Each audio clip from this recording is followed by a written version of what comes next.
আপনারা এই উচ্ছে গাছটা দেখে চিনতে পারছেন? এই যে সেই উচ্ছে গাছটা যেটা ওই যে স্ট্রবেরি গাছের টবের মধ্যে হয়েছিল। শুধু ওটা না এখানে ২ খানা উচ্ছে গাছ আছে। একটা স্ট্রবেরির টবের মধ্যে হয়েছিল, একটা টমেটো গাছের টবের মধ্যে হয়েছিল। আমি গাছটা মাচা করে দেবো ভেবেছিলাম কিন্তু সেটা আর হয়ে ওঠেনি। গাছটা একটা যে ঘড়ির কাঠির মধ্যে দিয়েছিলাম সেটাতেই দেখুন কিরকম বিস্তার করেছে নিজের। আর গাছটা আমার উপর অভিমান করেনি যদিও আমি মাচা তৈরি করে দিতে পারিনি সেই জন্য। তবুও গাছটা কতটা ফল দিয়েছে দেখুন।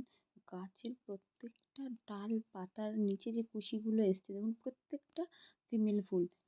আর উচ্ছেও হয়েছে গাছে বেশ ভালো সাইজ হয়ে গেছে উচ্ছেটার।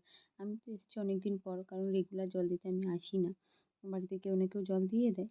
আমি আজকে এসেছি উচ্ছে গাছের গোড়াটা কোনো ঘাস পাতা হলে সেটাকে পরিষ্কার করতে। আর এসেই তো সারপ্রাইজ হয়ে গেছি। এত উচ্ছে আর এত তাড়াতাড়ি গাছে যে উচ্ছে এসে যাবে সেটা ভাবতে পারিনি।